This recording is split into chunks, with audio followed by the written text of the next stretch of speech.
Bismillahirrahmanirrahim. Assalamualaikum warahmatullahi wabarakatuh. Hamdan wa syukran lillah.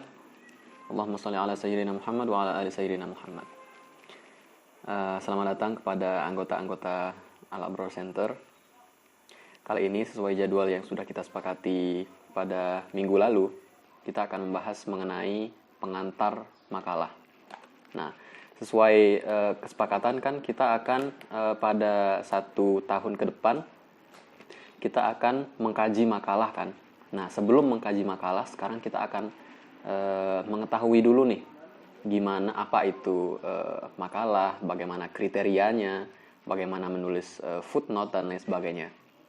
Nah, oke, kita langsung aja. Kita akan lihat pengertiannya dulu. Menurut Tanjung, sebagaimana dikutip Dalman 2017, makalah adalah karya tulis yang memuat pemikiran tentang suatu masalah atau topik tertentu yang ditulis secara sistematis dan runtut dengan disertai analisis yang logis dan objektif. Nah, dari sini kita sudah tahu sebenarnya beda antara makalah dan karya tulis yang lain. Nah, tapi untuk mengetahui lebih lengkapnya secara spesifik bagaimana kriterianya, kita ke slide 3. Di situ ada kriteria dari makalah. Di sini saya hanya tulis beberapa saja, tidak semuanya, tapi ini insya Allah mencakup lah kriteria dari makalah itu. Oke, kita ke pertama. Kriteria makalah adalah dia berbentuk non-fiksi. Nah, jadi kalau kita boleh bagi karya tulis itu, kita boleh bagi menjadi 2 bagian. Yang pertama adalah fiksi, yang kedua adalah non-fiksi. Nah, fiksi ini kita dapat baca misalnya misalnya cerpen, ya kan, banyak di novel dan lain sebagainya. Fiksi artinya adalah berdasarkan imajinasi, hayalan. Termasuk yang ini juga, ada embel-embel sains, fiksi sains misalnya. Itu termasuk juga adalah fiksi, artinya berdasarkan hayalan. Nah, sedangkan makalah itu sifatnya adalah non-fiksi. Artinya bukan imajinasi, bukan berdasarkan imajinasi. Tapi berdasarkan data, berdasarkan pengalaman. Nah, itu adalah non-fiksi. Kayak misalnya di mata kuliah di kampus atau bahan-bahan ajar di SD, SMP, SMA itu kayak bahasa misalnya grammar kayak gimana, kemudian IPA itu ada rumus-rumus seperti ini di matematika misalnya. Nah, itu kan non fiksi. Nah, dalam hal ini makalah juga berbentuk seperti itu. Artinya makalah itu tidak berdasarkan imajinasi. Nah, misalnya mengenai suatu kejadian yang kita tidak pernah alami, entah di masa lalu atau di masa depan, kita tulis di makalah. Nah, itu adalah salah satu bentuk fiksi. Nah, dan itu tidak boleh. Nah, yang bagus, yang kriteria dari makalah adalah non-fiksi. Nah, artinya berdasarkan data, intinya secara kenyataan lah makalah itu. Nah, nanti kita akan tahu lebih jauh di kriteria-kriteria berikutnya. Nah, yang kedua dari kriteria makalah adalah objektif. Nah, apa itu objektif? Objektif itu lawan dari subjektif. Kita akan tahu subjektif dulu ya. Subjektif itu sederhananya adalah lebih ke individu, berdasarkan saya sendiri gitu. Kita sering mendengar orang mengatakan, menurut saya sih, atau menurut saya pribadi sih, kamu itu cantik, kamu itu ganteng misalnya. Nah, itu kan berdasarkan pendapat saya pribadi kan. Nah, bisa jadi orang menganggap Anda tidak cantik atau tidak ganteng. Nah, karena itu sifatnya relatif. Nah, relatif itu bukan objektif. Nah, objektif itu adalah berdasarkan data, berdasarkan kenyataan. Nah, itu objektif tuh. Yang subjektif itu misalnya, menurut saya Islam itu ini deh, ekstrim. Misalnya ini, berdasarkan saya pribadi, ya udah Islam itu ekstrim. Nah, ini kan tidak berdasarkan data, tidak berdasarkan penelitian dulu kan. Nah, itu subjektif. Nah, kalau objektif itu berdasarkan data, berdasarkan penelitian dulu gitu. Misalnya perkembangan ekonomi Indonesia itu menurun di masa pandemi misalnya. Nah, itu kan objektif kan berdasarkan penelitian, data kan. Nah, kalau kita bilang Indonesia itu meningkat 50% di masa pandemi ini ekonominya. Menurut saya, karena saya lihat bla bla bla bla bla, tapi tidak berdasarkan penelitian, tidak berdasarkan data. Nah, itu termasuk subjektif juga. Nah, artinya tidak berdasarkan data ya. Nah, subjektif yang dimaksud di sini juga dalam hal lain adalah misalnya mengenai suatu kasus atau suatu tema dalam makalah yang ini tidak boleh banget. Kayak tadi misalnya selain dari ekonomi Indonesia yang tadi itu juga mengenai sifat orang misalnya.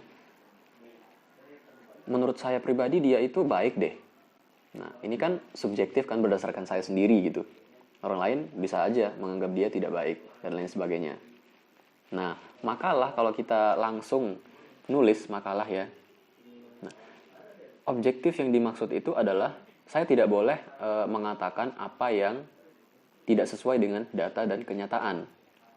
Nah, itu maksudnya objektif. Tidak boleh saya mengatakan bahwa misalnya Mesir itu orang-orangnya ekstrim. Karena saya lihat amu di depan rumah saya itu ngamuk-ngamuk, ngomongnya keras-keras dan lain sebagainya. Nah, itu kan apa ya? Itu kan subjektif gitu, berdasarkan saya sendiri kan. Coba kalau dia ngomong bersama anak saudaranya misalnya, nah dia akan dianggap baik. Atau bisa jadi teman-teman Mesirnya menganggap itu hal biasa. Nah, itu kan perbedaan-perbedaan seperti itu yang dinamakan subjektif. Nah, oke lah, setelah kita tahu objektivitas itu, kita berlanjut ke kriteria ketiga, yaitu berdasarkan referensi. Berdasarkan referensi ini maksudnya adalah berdasarkan data, berdasarkan daftar pustaka. Kan kalau kita mengkaji makalah itu, ada sumber-sumber kan. Misalnya, saya mengatakan bahwa Islam itu sebenarnya ekstrim, agama yang ekstrim. Nah, datanya itu dari mana? Kamu mendapatkan kesimpulan itu dari mana? Nah, saya harus mendapatkan sumber itu. Nah, misalnya Islam itu sebenarnya menganjurkan revolusi. Karena kita lihat dari data-data, kalau kita lihat dari data-data, misalnya Al-Maududi, Hasan Al-Banna, misalnya IM, itu organisasi itu menunjukkan bahwa Islam sebenarnya ekstrim. Nah, itu kita berdata di situ ya. Nah, itulah maksudnya berdasarkan referensi. Nah, dalam hal lain misalnya poligami itu sebenarnya hal yang sebenarnya boleh dalam kedaruratan aja. Nah, karena menurut Quraish Shihab dalam bukunya Perempuan, bla bla bla bla bla. Nah, itu kan data tuh. Nah, itu maksudnya berdasarkan data atau referensi atau daftar pustaka. Nah, data ini bisa berasal dari buku atau e-book, jurnal atau e-jurnal. Nah, seperti yang akan kita bahas nanti. Oke, kriteria selanjutnya adalah bahasanya ilmiah. Bahasa ilmiah ini penting sebagai ciri khas dari makalah itu. Ini yang membedakannya dari cerpen, novel, puisi. Itu kan bahasanya sastrawi kan. Nah, jadi nggak boleh kayak misalnya pada suatu saat gitu. Terus pada suatu senja misalnya dan lain sebagainya, itu nggak bagus dalam penulisan makalah. Nah, bahasa ilmiah itu dapat kita pelajari misalnya di KBBI. Nah, dan Thesaurus. Kalau nggak punya, silahkan download di Play Store. Nah, di situ kita akan menemukan banyak sekali kata-kata ilmiah. Nah, selain kata-kata yang sering kita gunakan sehari-hari, kita bisa cari di KBBI atau Thesaurus kata yang sepadan dengan yang ingin kita tulis itu secara ilmiah.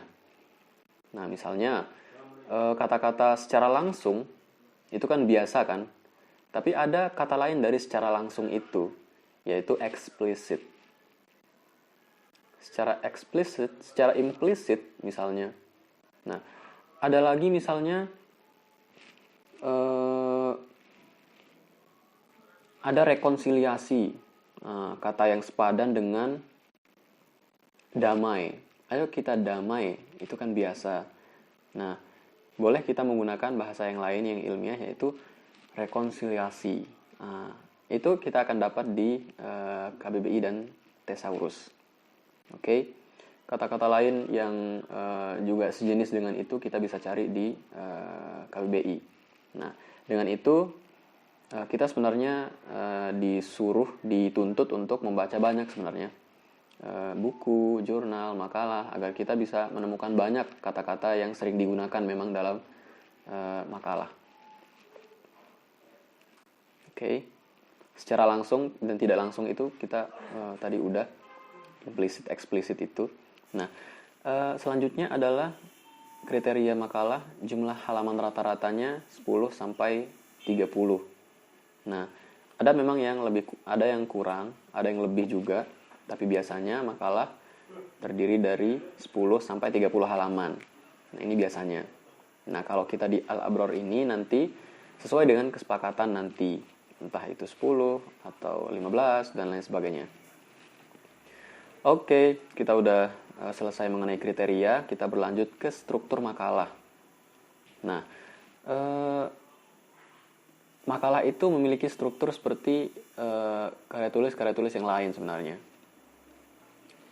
Dalam novel misalnya itu ada pembukaan ini kan, pembukaan skenario, itu masih pengenalan, kemudian di tengah ada konflik, terus nanti ada klimaks gitu kan.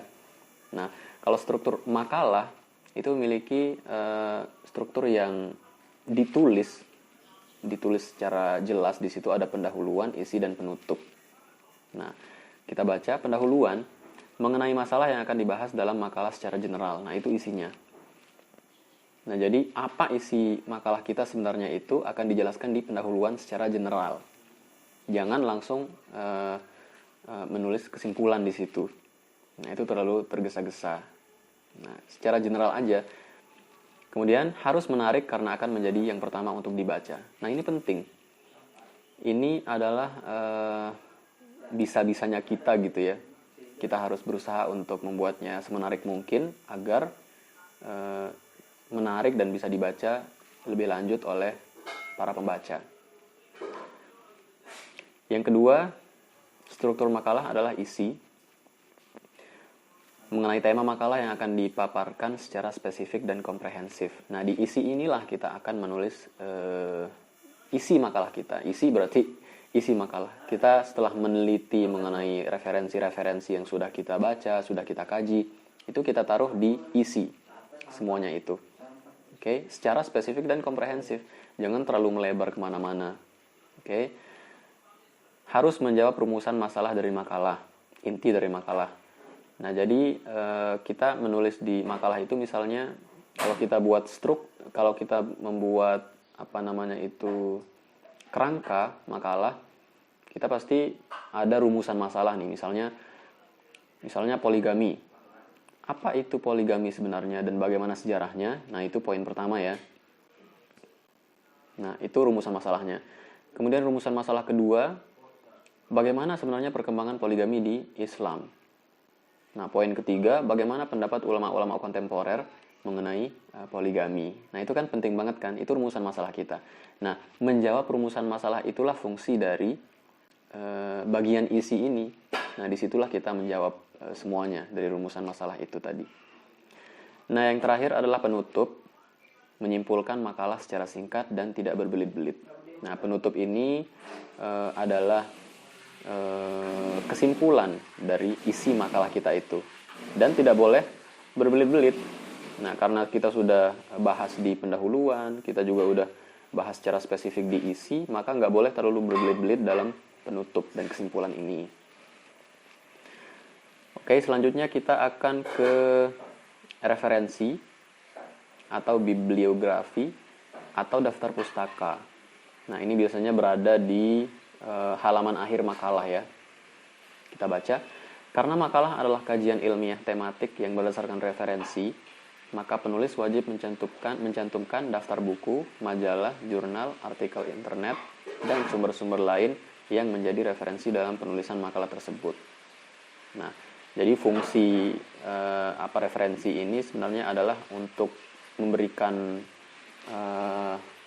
permakluman kepada pembaca bahwa ini loh sumber yang saya gunakan dalam menulis makalah ini gitu. Nah, di sini kita bisa lihat ada beberapa contoh penulisan referensi itu. Ini perlu perlu dicamkan lah agar kita bisa dalam praktiknya bisa menulis gitu secara langsung biar nggak lupa, karena punya kode-kode tersendiri nih, punya rumus-rumus tersendiri. Biar nggak terlalu panjang, kita langsung ke contohnya aja, langsung sebagai biar lebih paham. Yang pertama, Azra Az-Zyumardi 2016, Transformasi Politik Islam, Radikalisme, Khilafatisme, dan Demokrasi, Jakarta, Prenada Media. Nah, ini maksudnya apa nih? Jadi ini, yang pertama ini adalah referensi saya. Misalnya saya membahas tentang politik Islam nih. Nah, saya mengambil referensi ini. Nah, sebenarnya buku yang saya jadikan referensi di nomor pertama ini adalah karyanya Az-Zyumardi Azra namanya, sejarawan Indonesia, yang diterbitkan tahun 2016. Judulnya Transformasi Politik Islam, Radikalisme, Khilafatisme, dan Demokrasi. Nah, itu judulnya semua tuh. Nah, diterbitkan di mana? Di Jakarta.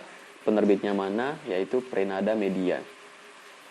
Nah, informasi-informasi yang saya sebutkan tadi itu ditulis sesuai dengan apa yang terlihat dalam contoh yang pertama tadi itu. Namanya kan Az-Zyumardi Azra. Nah, kalau menulis nama dengan dua kata, misalnya Hamdi Zagzug misalnya, nah itu ditulis kebalik. Az-Zyumardi Azra menjadi Azra, spasi Az-Zyumardi, titik. Nah, Hamdi Zagzug menjadi Zagzug, spasi Hamdi, titik. Nah, kayak gitu rumusnya. Kemudian setelah titik, yaitu tahun terbit setelah itu. Tahun terbit buku itu. Informasi-informasi ini bisa dilihat di halaman awal buku biasanya. Itu biasanya ditulis di situ semua informasi yang dibutuhkan. Nah, setelah tahun, itu titik, kemudian spasi, baru ditulis judul dari bukunya. Di sini judulnya adalah Transformasi Politik Islam, Radikalisme, Khilafatisme, dan Demokrasi. Judul ini ditulis dengan miring atau italik, ya. Kemudian setelah itu ada tempat diterbitkannya, kota atau negara boleh, Jakarta. Kemudian titik 2 di situ setelah tempat terbit. Nah, baru setelah itu spasi, setelah itu baru tempat terbit, nama penerbit, nama penerbit, Prenada Media, baru titik. Nah, itu. Mungkin kita lupa, apalagi untuk yang pertama kali belajar mengenai cara penulisan referensi ini. Kita akan contoh berikutnya, maaf. Jadi, saya membahas mengenai politik Islam juga. Saya memiliki referensi yang penulisnya adalah pemikir Mesir, Muhammad Al-Ghazali. Diterbitkan tahun 2014, cetakan 8.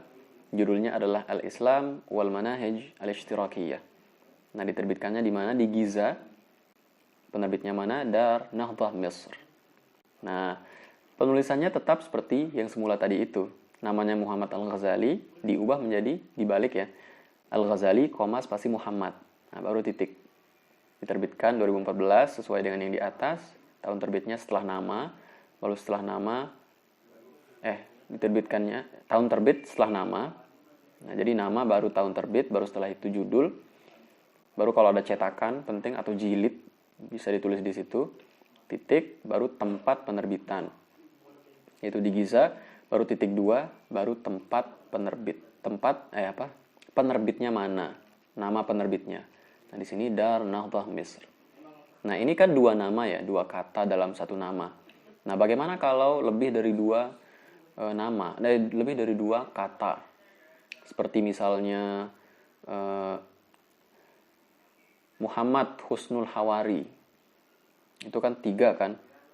Nah, bagaimana menulis itu? Yaitu kita lihat nama di belakang. Muhammad Husnul dan Hawari. Nah, kata-kata Hawari yang paling belakang itu, itulah yang dimajukan ke depan. Jadi, Muhammad Husnul Hawari, kalau ditulis dalam referensi, itu menjadi Hawari, Muhammad Husnul, titik. Nah, kayak gitu. Yang lebih dari 3 juga ada, misalnya Abdul Malik Salim Rahmatullah. Ada 4 kata tuh dalam satu nama itu. Nah, tetap juga, yaitu nama terakhir itu yang dimajukan. Yang awalnya menjadi Muhammad, Abdul Malik Salim Rahmatullah, menjadi Rahmatullah yang ada di belakang tadi itu Abdul Malik. Nah, Muhammad Abdul Malik. Saya ulangi, yang awalnya Muhammad Abdul Malik Salim Rahmatullah menjadi Rahmatullah itu yang di depan. Rahmatullah, spasi Muhammad Abdul Malik. Titik. Nah, kayak gitu. Kemudian judulnya sama, tahun terbit, tempat terbit, dan penerbitnya juga sama. Nah, itu kan buku nomor 1 dan 2 itu contoh untuk penulisan referensi dari buku. Nah, yang ketiga ini adalah untuk yang jurnal. Nah, jadi jurnal ini informasi yang saya dapat adalah tentang jurnal ini. Nama penulis jurnalnya adalah Margot Badran, diterbitkan tahun 2011 jurnal itu. Judul artikelnya adalah From Islamic Feminism to a Muslim Holistic Feminism. Nah, diterbitkan di mana?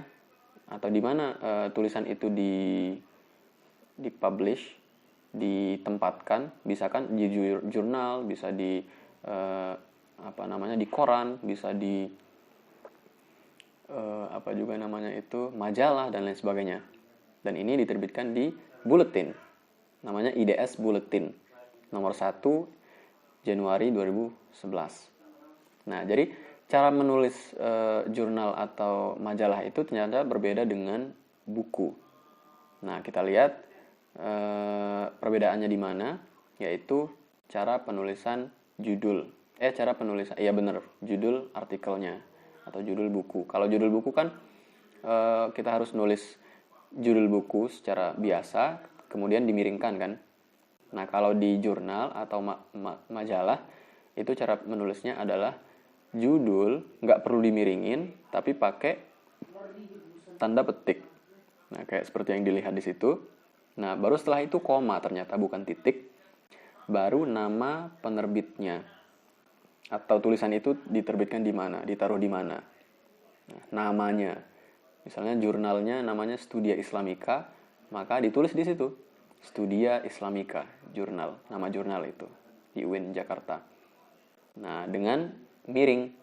Nah, di sini miringnya di nama jurnal atau nama majalah baru dimiringkan. Koma baru nomor Januari 2011. Nah, informasi-informasi seperti ini. Kalau jurnal biasanya ada nomor, volume, itu biasanya ada di situ. Nah, itu dicantumkan di akhir kayak gini. Misalnya, tulisan ini diterbitkan di Studia Islamika, jadi setelah judul To a Muslim Holistic Feminism, Studia Islamika, miring, volume 2, nomor 1, misalnya. Januari 2011 misalnya. Nah, apapun informasinya silakan dicantumkan di sini sesuai dengan rumus-rumus yang terlihat di sini. Kayak misalnya namanya dibalik, kemudian tahunnya ditaruh di setelah nama dan lain sebagainya itu ya. Oke, selanjutnya yang tak kalah pentingnya juga adalah dari mana sebenarnya kita mendapatkan referensi. Oke, ini penting karena untuk menulis makalah kan kita perlu referensi. Nah, bagaimana mendapatkan referensi itu? Nah, pertama kita lihat itu ada buku atau e-book. Nah, bagaimana mendapatkan buku atau e-book? Bisa dibeli, misalnya kita beli di maktabah-maktabah, di sini banyak, atau e-book di internet juga banyak. Kalau mau yang bahasa Arab misalnya, saya sering Al-Hindawi di internet, coba cek Al-Hindawi, kemudian Maktabah Nur, kalau nggak salah itu www.noor-stripbook.com kalau nggak salah. Nah, itulah intinya, banyak lah, entah kita mau beli buku secara langsung atau pinjam misalnya, atau mendownload, itu boleh-boleh aja. Nah, itu untuk buku. Nah, bagaimana untuk mendapatkan jurnal? Jurnal ini penting karena jurnal itu kan kayak makalah ya, spesifik banget, dan dalam menulis makalah kita membutuhkan jurnal sebagai referensi juga. Nah, bagaimana mendapatkan jurnal? Nah, ada yang secara manual, yaitu dengan mengunjungi laman-laman, misalnya ini kita bicara e-journal ya, electronic journal yang digital, yang di internet. Kita bisa mendownloadnya di laman-laman jurnal universitas misalnya. Secara manual kita cek di Google, misalnya kita nulis e-jurnal UIN JKT misalnya. Nah, itu kita langsung dibawa ke laman jurnalnya. Di situ kita akan menemukan banyak sekali jurnal. Lalu kalau kita mau secara spesifik mencari tentang suatu tema yang ingin kita bahas misalnya, kita langsung cari kata search di situ. Setelah search baru tulis keywordnya apa. Saya mau bahas mengenai feminisme misalnya. Nah, tulis di search itu keyword feminisme. Nah, baru nanti kita akan ditawarkan banyak sekali jurnal-jurnal di situ. Tinggal kita pilih dan download. Nah, itu secara manual. Nah, bagaimana secara tidak manual? Artinya saya mau tinggal cari, lalu muncul di sana banyak jurnal. Nah, ada berbagai cara. Salah satunya adalah di laman DOAJ, Directory of Open Access Journal. Cari aja langsung di Google, klik DOAJ, itu pasti akan diarahkan nanti ke laman DOAJ itu. Nah, di DOAJ itu kita langsung search apapun yang kita inginkan, tema-tema makalah yang kita ingin bahas. Kesetaraan gender misalnya, kita langsung bisa cari di situ. Ada kolomnya di situ, kita search, kita cari, kita tulis keywordnya kesetaraan gender, nanti akan banyak sekali terlihat di situ, terlampir makalah-makalah atau jurnal-jurnal, atau juga majalah-majalah abstrak dan lain sebagainya. Nah, di situ kalau ada kata-kata download atau PDF atau full text, itu silakan diklik, maka akan terdownload sendiri. Selanjutnya selain DOAJ itu adalah Google Scholar. Silakan cari juga di internet ini keywordnya Google Scholar. Di Google nanti klik, nanti akan langsung diarahkan ke websitenya Google Scholar. Di situ juga kita tinggal search aja apa yang kita ingin bahas di makalah nanti. Nah, misalnya mengenai seksualitas atau mengenai gelombang-gelombang feminisme. Nah, kita akan langsung diarahkan. Langsung ada di situ banyak sekali jurnal atau majalah atau dan lain sebagainya, tinggal kita download aja. Oke. Ya, itu aja untuk jurnal. Selanjutnya adalah sumber referensi kita, majalah. Di sini kita sering mendapatkan majalah Al-Azhar kan.